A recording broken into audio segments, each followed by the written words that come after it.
Good evening, everyone. My name is Benjamin, and welcome to another presidential election discussion video. And today I kind of want to talk about the unlikely situation of what happens if a presidential candidate were to die before the November election. And I guess I can even discuss what might happen if they were to pass before the December electoral college election. Now, one of these has happened before.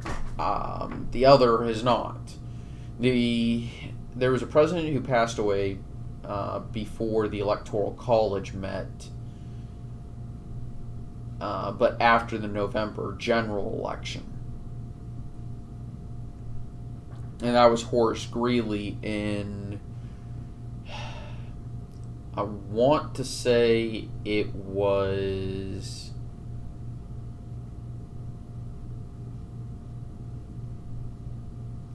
one of those 1800s elections, one of those late 1800s elections, where you had a bunch of generic bearded presidents. And that caused a little bit of confusion among Democratic electors who were unsure of who to vote for. So you had some electors who were voting for Greeley, even though he had died, and you had people voting for his vice presidential nominee. You had people voting for for other people from his party, and then you had people who voted for random people. Now, these are, of course, technically faithless electors, but to be fair, they were voting for people who were at least alive.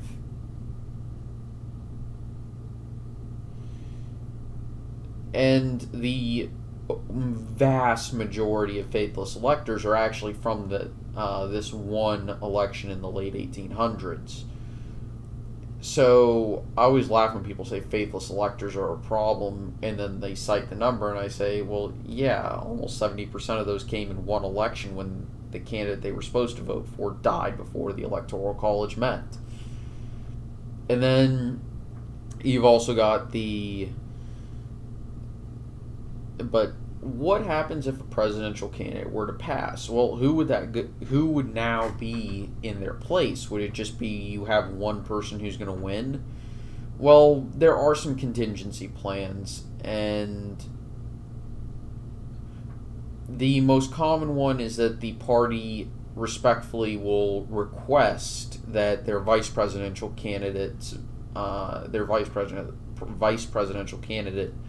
be moved to the top of the ticket, and they'll run without a vice presidential pick, or and any votes that had already been cast, at least in this modern era with early voting, and any votes cast already would for their party should be counted as for the Republican Party nominee. Whether or not that would happen is a whole different story, whether or not they would count those as votes separately or, as for the Republican nominee. And I would imagine a ton of litigation would happen, especially if the election were particularly close.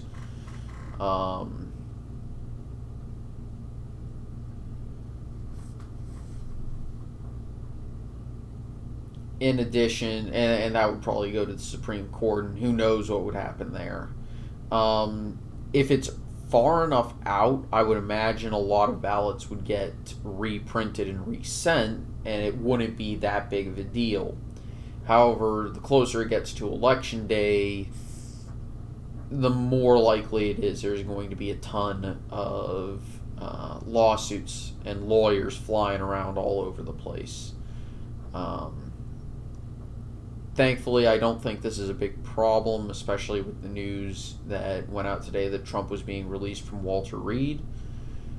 But it was certainly something the Republican Party probably needed to start prepare, at least have a plan for,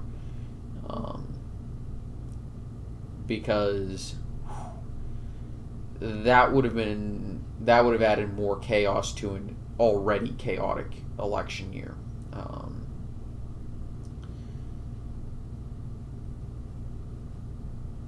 And yeah, that's kind of what I think would happen, is that the vice presidential pick would ascend to the top of the ticket, and there would be a lot of lobbying to try and get any votes from that one party added on to the other candidate, basically. Whether or not that would succeed is, a question hopefully we never have to have answered. So, anyway, I'm going to go ahead and end it here. I want to thank everyone for watching. Likes, comments, subscriptions, they always do help, and I greatly appreciate them. And I hope you all have a very nice day. Take it easy. Good night.